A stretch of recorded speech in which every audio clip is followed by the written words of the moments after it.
আমাদের লেখা পাঠাতে যোগাযোগ করুন bandors.thefriendsband@gmail.com অথবা ডিএম করুন ব্যান্ডর্স অডিওজের ফেসবুক পেজে। Link is given in to the bio.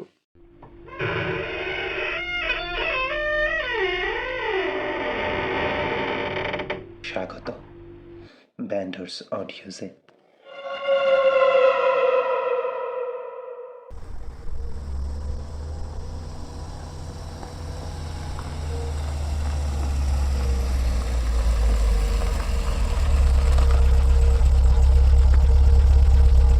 গাড়ি বারান্দায় এসে দাঁড়ালো গাড়িটি। নুড়ি পাথরের রাস্তা করা গোল গাড়ি বারান্দা। গাড়ি থেকে নামলো বছর 26-এর কৃষ্ণেন্দু। মাঝারি দেহ, চোখে চশমা, পরনে আকাশি রঙের ফুলহাতা জামা ও কালো প্যান্ট, হাতে ঘড়ি ও ঠোঁটে সিগারেট। তারই পাশে নেমে দাঁড়ালেন সমবয়সী আরেক ভদ্রমহিলা। ইনি কৃষ্ণেন্দুর স্ত্রী কৃধা। বড় রাজবাড়িটার দিকে তাকিয়ে কৃধা বলল, বিশ্বাসই হচ্ছে না এই বাড়ি তোমাদের পূর্বপুরুষে। এত বড় রাজবাড়ি, অনেক ঘর আছে নিশ্চয়। কৃষ্ণেন্দু সেদিকে কর্ণপাত না করে বাড়ির ভিতরে প্রবেশ করলে।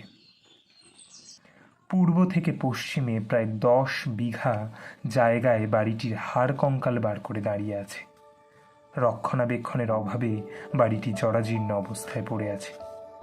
হলুদ চুনসুরকির দেওয়ালে শ্যাওলা দেখা দিয়েছে বট অশ্বত্থের ডালপালা বাড়ির দেওয়ালে।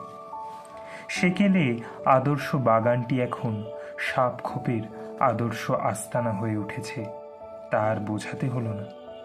ভিতর থেকে বেরিয়ে এলো নাটাখাটো এক বয়স্ক ভদ্রলোক। সম্ভবত ইনি এই বাড়ির কেয়ারটেকার রামকৃষ্ণ। বাবুকে প্রণাম করে ভিতরে নিয়ে বাড়ির মধ্যে প্রবেশ করে তারা। কৃধার বাড়িটি বেশ লেগেছে, তবে দুঃখ তারা এই বাড়িতে মাত্র 15 দিনের বাসী। ছুটি কাটাতে তার শ্বশুর শাশুড়ির জন্য এখানে আসতে হয়েছে তাদের। বাড়িটি বাইরে থেকে কঙ্কালসার হলেও ভিতরে বেশ পরিপাটি করে সাজানো। স্নান খাওয়া শেষ করে দুজনেই ক্লান্ত শরীর এলিয়ে দিল নরম লেজার খাটে। কখন যে সন্ধে হয়ে গেছে বোঝা যায়নি। ঘুম ভাঙল রামকৃষ্ণের বউ মিনার ডাকে। বৌদিমণি, উঠে পড়ুন, সন্ধ্যা হয়ে গেছে। এই নিন আপনার চা। চা হাতে বসে এই সেই ভাবছিল কৃষ্ণেন্দু। বউয়ের ডাকে চমক ফিরল তার। বলছি শোনো না, ছাদে যাবে না গো এবারে? কেন যাওয়া যাবে না? তবে এখন না, কাল সকালে যেও। আচ্ছা। ক্লান্ত শরীরে আর বেশি ধকল নিতে না পেরে দুজনেই রাতে তাড়াতাড়ি শুয়ে পড়ে। তবে মাঝরাতে ঘুম ভাঙল কৃধার। কি যেন এক স্বপ্নে তার ঘুম ভেঙেছে। সে যাই হোক, আবার ঘুমিয়ে পড়ল সে। পাখির কিচিরমিচির শব্দতে ঘুম ভেঙে কৃষ্ণেন্দু দেখে স্ত্রী পাশে নেই। ঘর থেকে বেরিয়ে দেখে একটা ডায়েরি হাতে আরাম কেদারায় বসে সেটার দিকে তাকিয়ে আছে কৃধা। কৃষ্ণেন্দু বলে, গুড মর্নিং। এত তাড়াতাড়ি উঠে পড়লে যে? আরে তোর সকাল সকাল ঘুম ভেঙে গেল, তাই ভাবলাম একটু ছাদ থেকে ঘুরে আসি। ছাদটা কিন্তু বেশ, তবে ফেরার পথে ছেলে কোঠাটার দিকে চোখ পড়লো। আমি এগিয়ে গেলাম দেখার জন্য, যদি কিছু পাই সেকেলে। তবে এই ডায়েরি ছাড়া কিছুই পেলাম না। ও আচ্ছা, দেখি কার ডায়েরি? না না, এটা এখন তুমি পাবে না। শুধু বলে দিতে পারি কার ডায়েরি, বাকি সব আমি পড়ার পর তুমি পড়ো। হ্যাঁ আচ্ছা বেশ, কার ডায়েরি? চিত্রলেখা ভট্টাচার্য। কথাটা শেষ হলো না, হঠাৎ ছাদের সিঁড়ি বরাবর নেমে এলো অজস্র বাদুড়। বাদুড়গুলি এসে সব ছেড়ে হানা দিল কৃধার দিকে। হঠাৎ দমকা হাওয়া এলোমেলো হয়ে গেল ডায়েরির পাতাগুলো। হাতের টাওয়ালটা দিয়ে হুট হুট হুট করে বাদুড়গুলোকে তাড়াতে লাগলো কৃষ্ণেন্দু। অবশেষে শান্ত হলো আবহাওয়া। বাদুড়ের নখে কৃধার চোখের পাশের খানিকটা অংশ কেটে গেছে, তার থেকে রক্ত বেরোতে শুরু করে। হঠাৎ কি করি কি হলো কেউ বুঝতে পারলো না সেটা। কোত্থেকেই বা এত বাদুড় এলো, আর এলো যখন কৃষ্ণেন্দুকে ছেড়ে কৃধার দিকেই গেল কেন? ক্ষতস্থানে ওষুধ লাগিয়ে দিতে দিতে কৃষ্ণেন্দু বলে, ভয়ের কিছু নেই, সামান্য চিড়ে গেছে, তুমি একটু সাবধানে থেকো। দীর্ঘশ্বাস ফেলল কৃধা। খাটে শুয়ে ঘুম আসছে না কৃধার।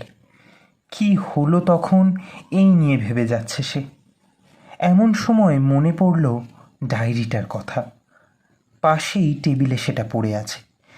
কিন্তু এত রাতে না ঘুমিয়ে ডায়েরি পড়লে যদি কৃষ্ণেন্দু তাকে বকাবকি করে?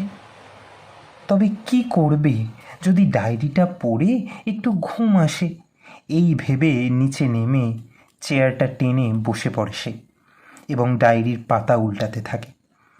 কৃষ্ণেন্দু কি করছে দেখতে খাটের পানে তাকায় সে। কিন্তু কিন্তু কোথায় কৃষ্ণেন্দু? তার জায়গায় সে দেখল এক এক এক মহিলা তাদেরই খাটে শুয়ে আছে আর অস্ফুট স্বরে কি যেন বলছে। তার তার হাত পা শুকিয়ে গেছে, চোখ ভিতরে ঢুকে গেছে। দেখে দেখে মনে হয় সারা শরীরের রক্ত কে যেন শুষে নিয়েছে। কে এই মহিলা? কেনই বা এরকম তার ভয়াবহ চেহারা? এখানেই বা এলো কি করে সে? 7-5 কিছু বুঝতে পারল না কৃধা। কে এই মহিলা আর কেনই বা তার এই কদাকার চেহারা? এত সব ভাবার মধ্যে হঠাৎ করে কৃধা লক্ষ্য করে মহিলাটি উঠে বসেছে নরম লেজারাস খাটে। আবহাওয়ায় হঠাৎ করে এতটা আর্দ্রতা এলো কি করে? কৃধার হাত পা থরথর করে কাঁপতে থাকে। ইতিমধ্যেই হঠাৎ করে মহিলাটি হাত বাড়িয়েছে কৃধার দিকে। ব্যাস, আর কিছু বুঝতে পারে না সে অজ্ঞান হয়ে মাটিতে লুটিয়ে পড়ে। জলের ছিটেতে জ্ঞান আসে তার। চেয়ার ছেড়ে চিলে কোঠার মেঝেতে পড়ে আছে সে। কিন্তু কি হলো ব্যাপারটা?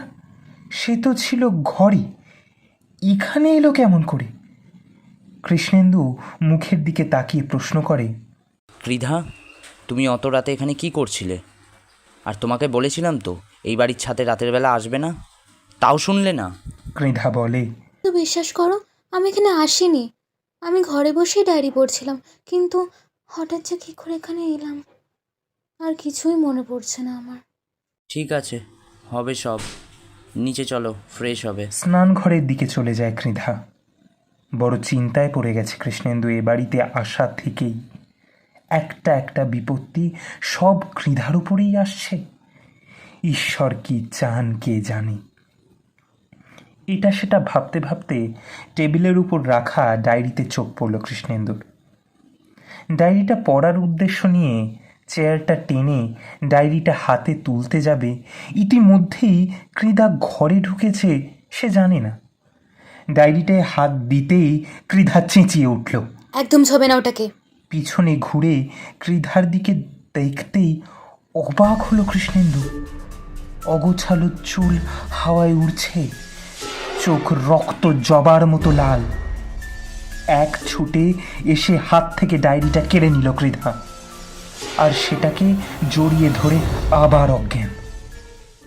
কৃধাকে বিছানায় শুইয়ে দিয়ে মিনার উদ্দেশ্যে কৃষ্ণেন্দু বলে, কি হচ্ছে বলো তো মিনাদি এসব? ইতস্ততভাবে মিনা, দাদাবাবু, মনে হয় বৌদিমণিকে বাতাস পেয়েছে। কথাটির অর্থ না বোঝায় কৃষ্ণেন্দু বলে, কি কি বললে? দাদাবাবু, বৌদিমণিকে বাতাস পেয়েছে, মানে মানে হয় না, ভূত প্রেত ধরেছে মনে হচ্ছে। কি ভুলভাল বকছো মিনাদি, এটা নিশ্চয়ই ওর কোনো সাইকোলজিক্যাল প্রবলেম। আমি আমার বন্ধুকে ফোন করছি, ও কলকাতায় অনেক বড় সাইকোলজিস্ট। ফোন হাতে নিয়ে বেরিয়ে গেল কৃষ্ণেন্দু। গাড়ি বারান্দায় দাঁড়িয়ে ফোন ডায়াল করে কানে ধরল। এমন সময় এক পাগলা গোছের মানুষ গেটের সামনে এসে দাঁড়ালো। সে বলল, পারবে নে, কেউ পারবে নে, ওকে চিত্রলেখায় ধরছে, ওকে বাঁচাতে কেউ পারবে নে। হা হা হা হা হা। বিন্দুমাত্র আগ্রহ প্রকাশ না করে ফোনে মনোযোগ দেয় সে। ফোনের ওপার থেকে সাড়া আসে। কৃষ্ণেন্দু বলে, রুক্মিণী, কোথায় আছিস আমি জানি না, কালকের মধ্যে মাস্তল দিঘি আয়, নইলে কৃধার কিছু একটা হয়ে যাবে, প্লিজ। কেন, কি হয়েছে? সব বলবো। তুই তুই তাড়াতাড়ি কাল আয়। ঘরে ফিরে দেখে আগের মতোই কৃধা বিছানায় শুয়ে। একবার চিলে কোঠাটা ঠো মেরে আসতে হবে, সেখানেই যদি কিছু পাওয়া যায়। সিঁড়ি বেয়ে 3 তলার চিলে কোঠাটায় প্রবেশ করলো কৃষ্ণেন্দু। মোবাইলের টর্চ হাতে এদিক ওদিক দেখতে থাকে। একটা ট্রাঙ্কের উপর পুরোভাবে জমে থাকা ধুলোর স্তরের উপর একজোড়া হাতের ছাপ। দেখে বুঝতে অসুবিধা হলো না যে কৃধা এখান থেকেই ডায়েরিটা পেয়েছে। ট্রাঙ্ক খুলে চোখের সামনে একটা চিরকুট ছাড়া কিছুই চোখে পড়ল না তার। চিরকুট বলা ভুল, সেটা একটা কাগজের মোড়ক। হাতে তুলে নিল সেটা কৃষ্ণেন্দু। কাগজ খুলতেই যে জিনিস চোখে পড়ল তা দেখার জন্য কৃষ্ণেন্দু প্রস্তুত ছিল না। রক্তে ভেজা চপচপে একটা কাগজ এবং তার মধ্যে চিলেকোঠার ট্রাঙ্ক থেকে পাওয়া কাগজটি খুলে কৃষ্ণেন্দু অবাক হয়ে দেখল ওতে রক্তাক্ষরে কিছু লেখা। দেখে মনে হচ্ছে কবিতা লেখা। লেখাটি পড়তে যাবে এমন সময় নিচ থেকে মিনার ডাকে চমকে উঠে কৃষ্ণেন্দু চিরকুটটি ওখানে ফেলে দিয়েই নিচে চলে যায়। নিচে গিয়ে কৃধাকে আগের মতো অবস্থাতেই শুয়ে থাকতে দেখে হতাশ হয় কৃষ্ণেন্দু। এরপর ওই চিরকুটের কথা পুরোপুরি ভুলে যায় সে। রাতে ভালো ঘুম হলো না কৃষ্ণেন্দুর। সকালে মিনার ডাকে ঘুম ভাঙল তার। দাদাবাবু, শহর থেকে এক দিদিমণি এসছেন। কি জানি সব বললেন, আমি বাবু কিছু বুঝিনি। বসার ঘরে বসিয়ে এসেছি। কি বলছিল? আপনাকে খুঁজছিলেন। আচ্ছা, ওনাকে চা দাও, সাথে জল খাবার, আমি ফ্রেশ হয়ে আসছি। কৃধার দিকে একবার তাকালো সে। মাথায় হাত বুলিয়ে বাথরুমে চলে গেল কৃষ্ণেন্দু। বসার ঘরে প্রবেশ করতেই বুঝতে অসুবিধা হলো না হঠাৎ আগমন কার। ঘরে ঢুকেই কৃষ্ণেন্দুর চোখ পড়ল সোফায় বসে থাকা মাঝবয়সী মহিলাটির দিকে। এগিয়ে গিয়ে তার সামনে বসে কৃষ্ণেন্দু বলে, রুক্মিণী, এলি তুই শেষমেশ। চায়ের কাপ নিচে রেখে রুক্মিণী বলে, কাল যেভাবে ডাকলি আর না এসে পারা যায়? আচ্ছা বল, কি হয়েছে তো সুচিত্রা? তোর মজা করার মুড আছে জানি, তবে আমি একদমই সেই মুডে নেই। আরে বাবা, কি হয়েছে সেটা তো বল। আমি পরশু দিন এখানে এসেছি, আর এসে থেকে একটার পর একটা বিপদ হয়ে যাচ্ছে। প্রথম দিনে কৃতার ওপর বাদুরের দলের আক্রমণ, রাতের মাঝে চিলেকোঠায় ঘুমের ঘোরে গিয়ে পৌঁছে সেখানে অজ্ঞান হয়ে পড়ে থাকা, তারপর ওই ডায়েরিটাকে ছুলেই যেন গা জ্বলে উঠছে ওর। ডায়েরি? হ্যাঁ। কার ডায়েরি? মানে ব্যাপারটা কি? আরে চিলেকোঠার থেকে একটা ডায়েরি পেয়েছিল কৃতা, আর সেটা পাওয়ার পর থেকেই এত কিছু। স্ট্রেঞ্জ। তারপর? তারপর আর কি, চ ওকে দেখবি, চ। চল তো। ঘরে ঢুকতেই একটা আষ্টানি গন্ধ নাকে ভেসে এলো। খানিকক্ষণ আগেই যে কৃধা খাটে শুয়েছিল তার চিহ্ন কুঁচকানো চাদর দেখেই বোঝা যাচ্ছে। তবে তবে কৃধা এখন কই? কিছুক্ষণ আগেই কৃধাকে এখানে দেখে গেছে কৃষ্ণেন্দু, তবে এখন কোথায় সে? হন্তদন্ত হয়ে কৃধাকে খোঁজা শুরু হলো। সারা বাড়ি খোঁজার পর যখন তাকে পাওয়া গেল না, রুক্মিণী বলে, কৃষ্ণেন্দু, একবার চিলেকোঠায় চল তো। দুজনেই ছুটল চিলেকোঠার দিকে এবং অস্বাভাবিকভাবে এবারও কৃধা পড়ে আছে চিলেকোঠার মাটিতে। কৃষ্ণেন্দু গিয়ে কৃধাকে ডাকতে থাকে, কিন্তু সেসব দিকে না দেখে রুক্মিণী চিলেকোঠার এদিক ওদিক দেখতে থাকে। কৃষ্ণেন্দু বলে, রুক্মিণী তুই আয়, আমি ওকে ঘরে নিয়ে যাই। শুনেও যেন না শোনার ভান করে রুক্মিণী। বলে, হ্যাঁ যা, আমি আসছি। কৃধাকে কোলে তুলে নিয়ে নিচে গেল কৃষ্ণেন্দু। রুক্মিণী মনোযোগ সহকারে এটা সেটা দেখতে থাকে। বেশ খানিকক্ষণ কেটে যায়, তবে কৃধার জ্ঞান ফেরে না। ব্যর্থ প্রচেষ্টা দেখে কৃষ্ণেন্দু হাল ছেড়ে দিয়েছে। এমন সময় রুক্মিণী প্রবেশ করে ঘরে আর বলে, ওইভাবে হবে না। ডায়েরিটা কোথায় রে? কিছু না বলেই পাশের টেবিলে হাত দেখায় কৃষ্ণেন্দু। রুক্মিণী এগিয়ে গিয়ে ডায়েরিটা স্পর্শ করতেই কৃধার জ্ঞান ফেরে এবং স্বাভাবিক স্বরে রুক্মিণীকে বলে, ও মা, তুই কখন এলি? আসতে অসুবিধা হয়নি তো? ডায়েরিটা হাত থেকে রেখে উত্তরে রুক্মিণী বলে, এই তো 1 ঘন্টা আগে এলাম। আচ্ছা কৃষ্ণেন্দু, একটু শোন তো। কৃষ্ণেন্দু বলে। চ। ঘর থেকে বেরিয়ে রুক্মিণী ইতস্তত করে বলে, অ্যাকচুয়ালি আমি জানি কৃধার কি হয়েছে। আশার আলো দেখতে পেয়ে কৃষ্ণেন্দু বলে, কি হয়েছে? দেখ, আমি জানি এগুলো তোর বিশ্বাস হবে না, তবে এটাই সত্যি। কৃধার ওপর কোনো অপদেবতার ছায়া আছে। মানে কি যাতা বকছিস? জানতাম বিশ্বাস করবি না, তবে প্রমাণ দিতে রাজি আমি। কি প্রমাণ দিবি? কয়েকটা জিনিস আজ রাতেই জোগাড় কর, আর আমি যা বলছি তাই কর, আর চাক্ষুষ প্রমাণ দেখতে প্রস্তুত হ। কি কি লাগবে বল। আমার যে ধারণা, অপদেবতা বা ভূত প্রেতকে ডাকার সবচেয়ে ভালো উপায় বা উপকরণ হলো রক্ত। তাই একটা গোটা মুরগি জোগাড় করে রাখ, বাকিটা রাতেই দেখিস। আচ্ছা, তোর মাথায় কি চলছে তুই জানিস। ঠিক আছে, ফ্রেশ হয়ে নে তুই, আমি তোর বিশ্রামের ব্যবস্থা করছি। অনেকটা রাস্তায় এসছিস, এবেলা খেয়ে একটু ঘুমা, বাকি রাতে দেখা যাবে। আচ্ছা, তা নয় হবে। তার আগে কয়েকটা ওষুধ বলছি, এনে কৃধাকে দে, ওর ঘুমের প্রয়োজন। চিন্তায় আর অস্বস্তিতে সারা দিন কেটে যায়। রাত তখন 9টা। কৃধাকে খাবার ও ঘুমের ওষুধ দিয়ে ঘুম পাড়িয়েছে রুক্মিণী। চিলেকোঠার সামনে গোটা মুরগিটাকে নিয়ে দাঁড়িয়ে রামকৃষ্ণ।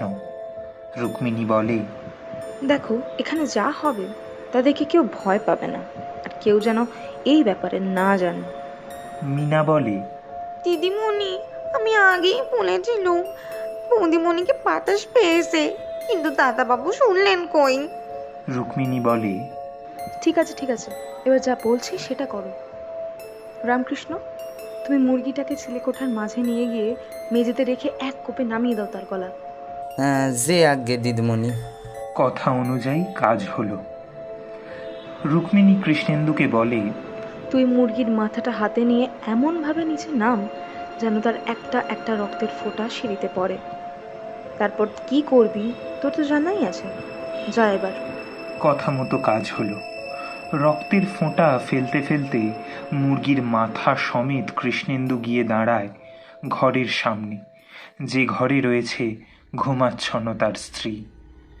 ঘরের সামনে দাঁড়িয়ে মুরগির মাথাটা ছুঁড়ে ঘরের মাঝে ফেলে দিল সে, এবং এক নিঃশ্বাসে চিলেকোঠায় এসে একটা আলমারির আড়ালে লুকিয়ে পড়ে। বেশ খানিকটা সময় কেটে যাওয়ার পরে যা ঘটল তা দেখার জন্য রুক্মিণী প্রস্তুত থাকলেও বাকি 3 জন কেউই প্রস্তুত ছিল না। নিস্তব্ধতার প্রান্তরে হাত ঘড়ির টিক টিক শব্দ শুনতে শুনতে বেশ খানিকটা সময় কেটে গেল। হঠাৎ চাঁদের আলোয় দেখা গেল চিলেকোঠার সামনে আস্তে আস্তে একটা ছায়া বড় হয়ে উঠেছে। ক্ষণিকের মধ্যেই যে অবয়বকে তারা দেখে তা অবিকল যেন একটা কঙ্কালের মতো। মুখ দেখে চিনতে অসুবিধা হলো না, এটা কৃধা। চিলেকোঠায় প্রবেশ করে এদিক ওদিক দেখে সোজা এক খোবলে মুরগিটাকে তুলে নিয়ে চিবিয়ে চিবিয়ে খেতে থাকে এবং মুখের পাশ দিয়ে গড়িয়ে পড়তে থাকে তাজা রক্ত। এ দৃশ্য দেখে জ্ঞান হারানোর মতো অবস্থা মিনার। রুক্মিণীর চোখ তখন অবাক হয়ে চেয়ে থাকা কৃষ্ণেন্দুর দিকে। শির দ্বারা বেয়ে নেমে গেল হিম শীতল একটা স্রোত।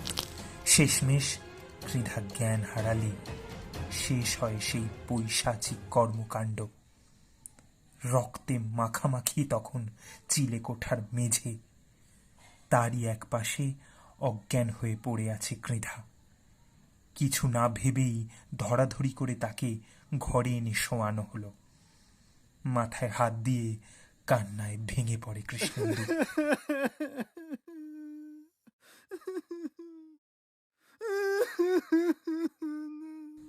রুক্মিণী বলে, দেখ, এখন কেঁদে কিচ্ছু লাভ নেই। আমাদের খুঁজতে হবে কে বা কার আত্মা আছে কৃধার মধ্যে। আর যা হয়েছে, এরপর ডায়েরিটা না পড়ে থাকা যায় না। কিন্তু সেটা শুনেই তো জেগে উঠছে কৃধা। তবে একটা উপায় আছে। কৃষ্ণেন্দু মুখ তুলে বলে, কি উপায়? দেখ, এখানে এই বাড়িতে আসার পর থেকেই সব শুরু হয়েছিল, তাই না? তাহলে এইখানের ইতিহাসটা আগে জানতে হবে। কিন্তু কোথা থেকে? কথা শেষ হলো না, ইতিমধ্যেই একটা ভাঙা গলা ভেসে ওঠে ঘরে। আগে আমি জানি দিদিমণিকে কে ধরছে। দুজনেই তাকায় বসার ঘরের বাইরের দালানে। কৃষ্ণেন্দুর চিনতে অসুবিধা হলো না, ইনি সেই আগের দিনের পাগল লোকটি। কিছু বলার আগেই পাগল আবার বলে, বৌদিমণিকে চিত্রলেখার আত্মায় ধরছে। আমি আমি ঠিক জানি বৌদিমণিকে চিত্রলেখার আত্মাই ধরছে। রুক্মিণী কিছু বলতে যাবে, এমন সময় কৃষ্ণেন্দু বলে, ঠিক ঠিক, কারণ এই ডায়েরিটা চিত্রলেখা বলেই একজনের। পাগল আবার বলে, হ্যাঁ, উনি ছিলেন তোমার পূর্বপুরুষ সজল বরল ভট্টাচার্যের স্ত্রী চিত্রলেখা ভট্টাচার্য। আমার ঠাকুরদার বাবা ছিলেন সেই সময়ের এই ভট্টাচার্য বাড়ির পূজারী। চিত্রলেখা দেবীকে সজল বরল বড়ই ভালোবাসত। নিজে পড়াশোনা অনেক করেছিলেন, অথচ চিত্রলেখা ছিলেন গেয়ে মেয়ে মানুষ, তার উপর নিচু জাত। মুখ ছিল ভারী মিষ্টি, ঠিক যেন রাজকন্যার মতো। তাই দেখেই তাকে নিয়ে পালিয়ে যায় সজল বরল। তবে সজলের মা তাকে মেনে নেননি। দিন রাত মুখ ঝামটা শুনতে হতো তাকে। কিন্তু সজল বরল ছিলেন খুব ভালো মানুষ। বউয়ের জন্য স্লেট পেন্সিল এনে তাকে নিজেই পড়াতেন। সেকেলে প্রচার ছিল মেয়ে মানুষ পড়ালেখা করলে নাকি স্বামীর ক্ষতি হয়। তাই এটাও মেনে নেননি সজলের মা। কিন্তু সজলের সমর্থনে বেশ ভালো পড়ালেখা শিখে যায় বৌদিমণি। হ্যাঁ, এমন সময় কি যেন দরকারি কাজে সজল বরলকে বিলেত যেতে হবে। সেজন্য বউকে একটা ডায়েরি কিনে দিয়ে যান তিনি। সেটাতে তিনি তার সব কথা লিখতেন। কিছুদিন পর ফিরে আসে সজল বরল। তার কয়েক মাস পরেই চিত্রলেখা গর্ভবতী হন। সেই খুশিতে তার ছেলে বা মেয়ে যাই হোক না কেন, তার খেলাধুলা এবং আরও ছেলে মেয়েদের খেলাধুলার জন্য একটা অট্টালিকার মতো বাড়ি তৈরি করলেন সজল বরল, যার নাম দিলেন হাসি বাড়ি। বাড়ির কাজ শেষ হলো তখন তার স্ত্রী 7 মাসের অন্তঃসত্ত্বা। এমন সময় আবারও বিলেত যেতে হয় সজল বরলকে। তবে আর বাড়ি ফেরা হয় না। তার মাঝপথেই জাহাজ ডুবে তার মৃত্যু হয়। রাগে কষ্টে সজল বরলের মা ভাবেন চিত্রলেখার পড়া করার জন্যই এটা হয়েছে। নিজের ছেলেকে হারানোর জন্য সেই হাসি বাড়ির ছাদ থেকেই ফেলে দেন চিত্রলেখাকে। 7 মাসের বাচ্চাকে পেটে নিয়ে শেষ নিঃশ্বাস ত্যাগ করে সে। জানাজানি হওয়ার আগেই তার দেহ পুঁতে দেওয়া হয় ওই ওই ওই হাসি বাড়ির আশেপাশে কোথাও। কিন্তু বিপত্তি সৃষ্টি হলো তখন, যখন সজল বরল ফিরে এলো। হ্যাঁ, জাহাজ ডুবি হয়েছিল, কিন্তু তাতে সে ছিল না। ছিল না সে। ছেলেকে কি জবাব দেবে ভেবে তার মা একটা গল্প বানিয়ে বলে তাকে, দেখ খোকা, তুই যেদিন বিলেত গেলি তার কয়েকদিন পরে কালা জ্বর হয়ে মারা গেছে ও। সজল বরল পাগল হয়ে গেলেন, চলে গেলেন দূরে কোথাও, আর ফিরলেন না। হাসি বাড়িতে তালা পড়ল, কেউ পা রাখেনি সেখানে। দীর্ঘশ্বাস ফেলে পাগল তার কথা থামায়। রুক্মিণী প্রশ্ন করে, কিন্তু কৃধাকে যে চিত্রলেখায় ধরেছে তার কি প্রমাণ আছে? আছে আছে, সে প্রমাণও আছে। কোনো প্রেতাত্মাই তার পছন্দের কোনো জিনিস কেউ স্পর্শ করুক তা পছন্দ করে না। ঠিক এত বছর ধরে এবারের শিলেকোঠায় বন্ধ থাকা ডায়েরি বৌদিমণির হাতে আসাতেই তার শরীরকে নিজের ডেরা বানায় চিত্রলেখা। তবে উপায়? বলে কৃষ্ণেন্দু। চিত্রলেখার দেহ খুঁজে বার করি তার সৎকার করতে হবে, তবেই মুক্তি পেয়ে সে ছেড়ে দেবে আপনার স্ত্রীকে। কৃষ্ণেন্দু বলে, কিন্তু কোথায় পাবো সেই দেহ? তা খুঁজে পাওয়া সহজ নয়, আর পেলেও সৎকার করতে পারা এক প্রকার অসম্ভবই বটে। কৃষ্ণেন্দুর চোখে কৃধাকে হারিয়ে ফেলার ভয় দেখে আশ্বস্ত করলেন তিনি। বললেন, দাদাবাবু, নির্ভয়ে আপনি এগিয়ে যান, ঠিক পারবেন। আমার বিশ্বাস আপনি ঠিক পারবেন। বাবার মুখে শুনেছি তার ঠাকুরদা সজল বড়লের সময় এই বাড়ির পূজারী ছিলেন। তিনি সব জানতেন এই ব্যাপারে। তিনি ভবিষ্যতের এই বিপদের কথা ভেবেই নাকি এই বাড়িতে কোথাও সেই কবর খোঁজার সংকেত লিখে গেছেন। কিন্তু সমস্যাটা হচ্ছে কোথায় রেখে গেছেন তা আমি ঠিক জানি না। বাবার মুখে শুনছি উনি নাকি হেয়ালি করে কথা কইতেন, আর ওনার হেয়ালির উত্তর খুঁজতে গেলে হেয়ালিটারে ডান দিক থেকে বাদিকে পড়তে হতো। না, বড্ড দেরি হয়ে গেল। আজ উঠি, ঈশ্বর আপনাদের মঙ্গল করুন। এই বলে বৃদ্ধ উঠে চলে গেলেন। ঠিক তারপর মিনা এসে বলে, দাদাবাবু, আপনারা কিছু খাবেন নে? মাথা নেড়ে জানিয়ে দিল না। কি যেন ভাবতে ভাবতে রুক্মিণী কৃষ্ণেন্দুর দিকে তাকিয়ে বলল, আচ্ছা, যদি কোনো ছড়াকে উল্টো দিক থেকে পড়া হয় ঠিক কেমন শোনাবে? অবভিয়াসলি ভীষণ অদ্ভুত শোনাবে, কিন্তু কেন বলতো? ওনার কথা যদি সত্যি হয় তবে আমাদের হাতে এমন কোনো এক সূত্র আসবেই যাতে আমাদের কাছে সবটা পুরো ক্লিয়ার হয়ে যাবে। কথাটা অবশ্য ভুল বলিসনি। আচ্ছা, আমরা একবার চিলেকোঠায় গিয়ে খুঁজে দেখতে পারি না? যদি কিছু ক্লু পাই। পাবো, চিলেকোঠাতেই পাবো। আমি একটা রক্তমাখা কাগজের টুকরো পেয়েছিলাম চিলেকোঠায়। বেশ তো, তাতে কি লেখা ছিল? সেটাই তো পড়া হয়নি। তখন মিনা ডাকলো নিচ থেকে, আর আমিও চলে গেলাম। তাহলে এখন কাগজটা কোথায়? চিলেকোঠাতেই ফেলে এসেছিলাম, আশা করি ওখানেই থাকবে। তবে আর দেরি কিসের, এক্ষুনি চল। এই বলে ওরা চলে গেল চিলেকোঠায় কাগজটি খুঁজতে। দুজনেই সিঁড়ি বেয়ে উঠে গেল চিলেকোঠার সামনে। টর্চ হাতে দুজনেই প্রবেশ করে, আর কৃষ্ণেন্দু চলে যায় একটা কোণার দিকে, যেখানে সে আগের দিন কাগজটি ফেলে গেছিল।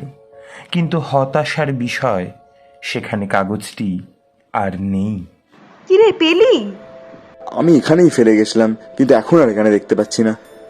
এই বলে পুরো ঘরটা একবার ভালো করে খুঁজে দেখার পরও কাগজটি পাওয়া গেল না দেখে ওরা নিচে নেমে গেল কৃধার ঘরে। কৃধার জ্ঞান এখনো ফেরেনি। পাশে গিয়ে বসল কৃষ্ণেন্দু। রুক্মিণী ঘরের দরজার সামনে দাঁড়িয়ে কি যেন একটা ভাবছিল। তারপর হঠাৎ রুক্মিণীর চোখ গেল কৃধার অসাড় দেহটার দিকে। হঠাৎই বলে উঠল, পেয়েছি। রুক্মিণীর আওয়াজে চমকে গিয়ে নিজের খেয়াল থেকে বেরিয়ে আসে কৃষ্ণেন্দু। কি? আগের দিন তোর দেখা সেই কাগজ আর ওই বৃদ্ধের কথা মতো এতে যা লেখা রয়েছে তা কিছুই মাথায় ঢুকছে না। তাও শোন, পড়ছি। এই বলে রুক্মিণী পড়তে শুরু করলো। খুঁজে পাও তাকে যদি, আছে তোমারই প্রেম তোমার, বুঝে সারা বটের বরাবর, নাক চলে যাও সোজা, তোমায় দেখাবে পথ অট্টহাসি অট্টালিকার, ঘুমায় রাজকন্যা জাতের নিচে পড়ির। বাঁ দিক থেকে না, ডান দিক থেকে পড়। এবারে বিড়বিড় করে রুক্মিণী যা পড়ল তা কিছুটা এরম। তোমার প্রেম তোমারই আছে, যদি তাকে পাও খুঁজে, সোজা চলে যাও নাক বরাবর বটের সারা বুঝে। অট্টালিকার অট্টহাসি পথ দেখাবে তোমায়, পরীর নিচু পরীর নিচে নিচু জাতের রাজকন্যা ঘুমায়। ইয়েস, পেরেছি আমি। কিন্তু এই সংকেতের মানেটা কি? মানে খুব সোজা। এখানে বলা হয়েছে কোন এক পরীর নিচে নিচু জাতের রাজকন্যা রয়েছে, আর এই বৃদ্ধের মতে চিত্রলেখাও রাজকন্যার মতোই দেখতে ছিলেন। কিন্তু একটা জায়গায় খটকা লাগছে। কিসে? বটের সারা বুঝে মানে কি? দাঁড়া ভাবতে দে একটু। এই বলে কাগজটা হাতে নিয়ে ঘর থেকে বেরিয়ে যায় কৃষ্ণেন্দু। রুক্মিণী কিছুক্ষণ ভাবল এতক্ষণ কি হলো, আর তারপর সেও বেরিয়ে এলো ঘর থেকে। কৃষ্ণেন্দুর নাম ডাকতে ডাকতে যখন বসার ঘরে এসে দাঁড়ালো সে, তখন দেখে এখনও কৃষ্ণেন্দু সেই কাগজ হাতে বসে আছে। ও রেগে গিয়ে বলল, কিরে, ডাকছি সারাতে, নাকি আমার কথার উত্তর দিতেই ইচ্ছা করছে না? কি বললি? বললাম আমার কথার উত্তর দিতে কি ইচ্ছা নেই? হঠাৎ চোখ জল করে ওঠে কৃষ্ণেন্দুর। মুখ তুলে রুক্মিণীকে বলে, পেয়েছি। আমাদের কেউ যখন ডাকে তার ডাকে আমরা সাড়া দিই, অর্থাৎ উত্তর দিই। তার মানে বটের সাড়া, মানে বটের উত্তরে। মিনাদি, ও মিনাদি। মিনা এসে বলে, ও দাদা বাবু ডাকছেন? আচ্ছা মিনাদি, আমাদের গ্রামে কোনো এমন বট গাছ আছে যেটা 100 বছরেরও বেশি পুরনো? হ্যাঁ আছে তো। আপনারা যে বড় রাস্তা পেরিয়ে আসেন না, তার একটু এগোলে বাগানবাড়ির দিঘি, আর সেই দিঘির পাশেই তো আমাদের গ্রামের সবচেয়ে পুরনো বট গাছ। শুনেছি ওখানে নাকি আগে গ্রামের মোড়লের সভা বসতো। কিন্তু দাদা বাবু, ওই গাছ আপনার কি কাজে লাগবে এটাই তো বুঝলাম না। সেসব পরে বলবো, তুমি কৃদার কাছে থাকবে, আমি আসছি। রুক্মিণী, তুই যাবি? নিশ্চয়ই। চল তবে, দেরি করিস না, বিকেল হয়ে উঠেছে। দুজনেই বেরিয়ে পড়ে বাগানবাড়ির দিঘির দিকে। আসার সময় কৃষ্ণেন্দু দেখেছিল বাগানবাড়িটি, তাই পথ চিনতে অসুবিধা হলো না। মাঠের মাঝখান থেকে পড়ন্ত বিকেলের সূর্যকে তোয়াক্কা না করে দুজনে ছুটে চলেছে। অবশেষে দেখা মেলে সেই বট গাছের।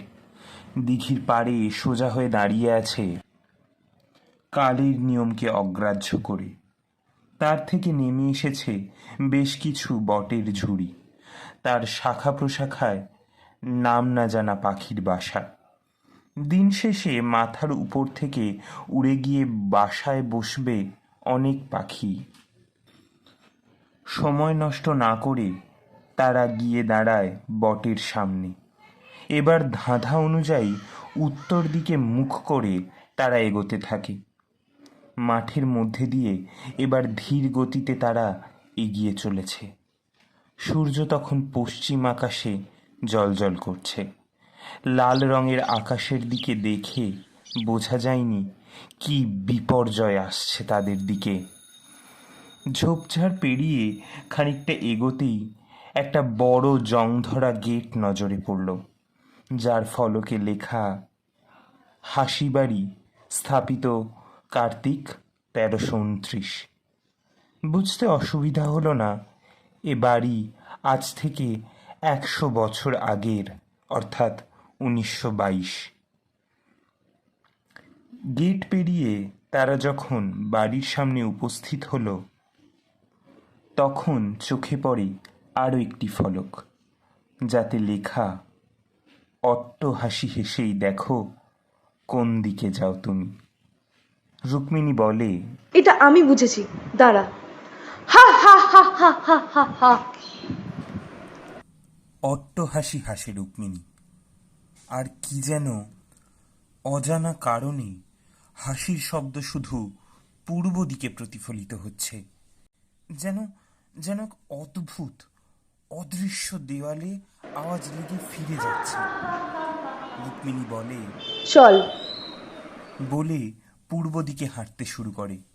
খানিকটা হাঁটার পর ঝিঝি পোকার ডাক ও চাঁদের জ্যোৎস্নায় যা দেখা গেল তা একটা বড় পরীর মূর্তি ঝোপের মাঝে বসানো।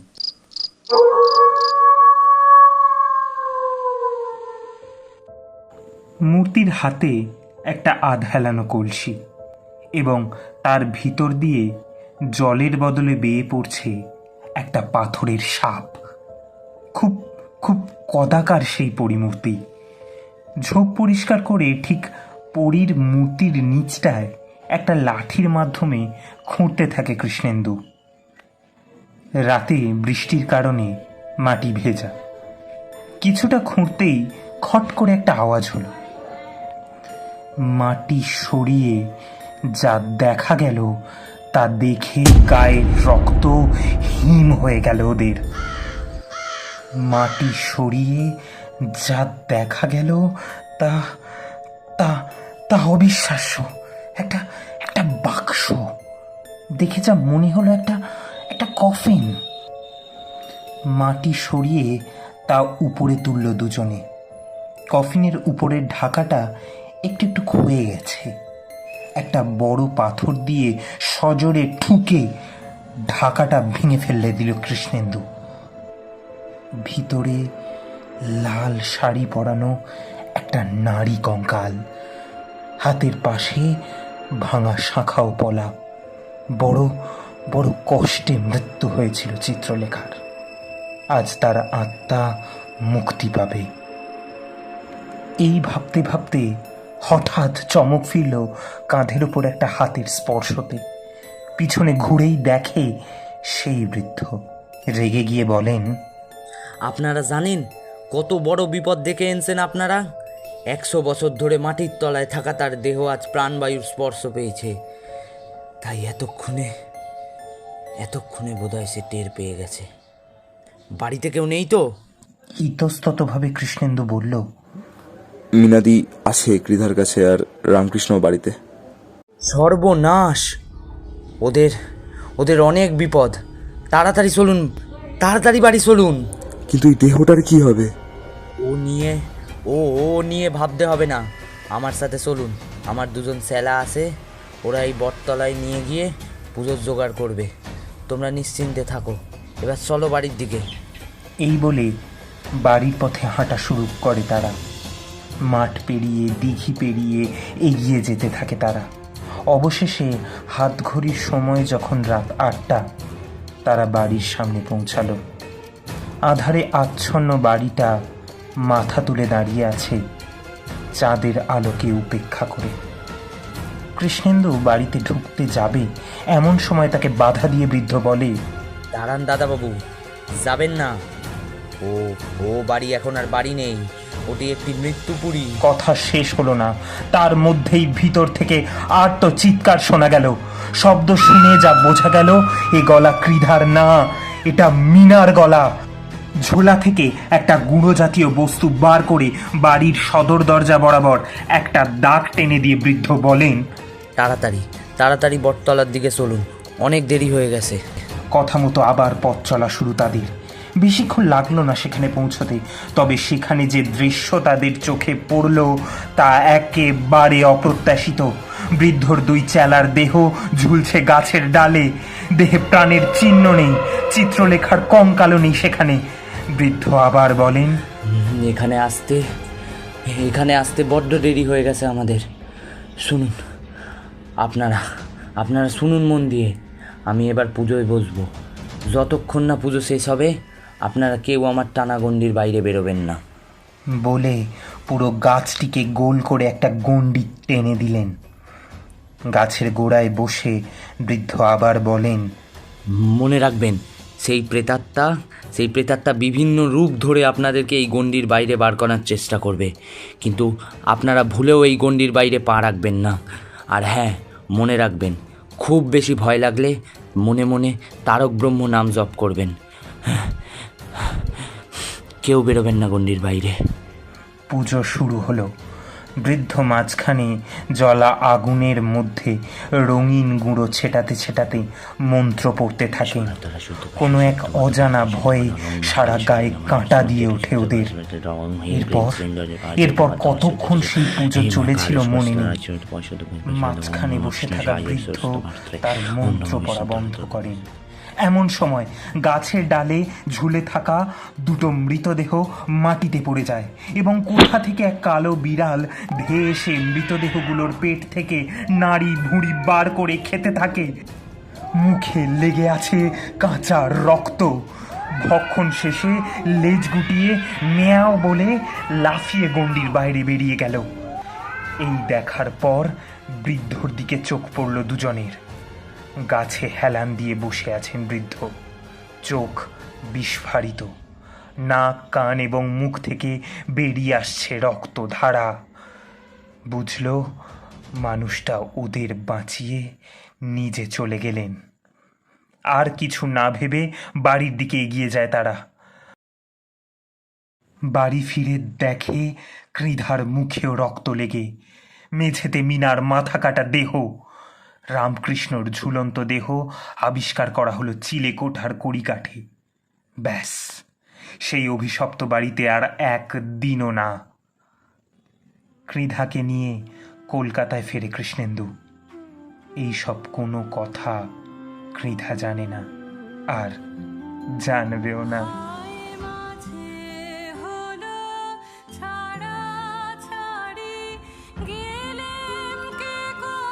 শেষ হলো চিলেকোঠার ডায়েরিটার তৃতীয় ও অন্তিম পর্ব। গল্প পাঠে ছিল সায়ন্ত, কৃষ্ণেন্দু চরিত্রে শ্রীমান্ত, কৃধার চরিত্রে শ্রেয়া, রামকৃষ্ণ ও পাগলের ভূমিকায় বিক্রম, রুক্মিণী, মীনা, সজল বড়লের মায়ের ভূমিকায় এবং গল্প পাঠের সূত্রধার আমি অনন্যা। পরের সপ্তাহে আবার একটি নতুন গল্প নিয়ে ফিরে আসবে গল্পকথা। Till then, take care and by.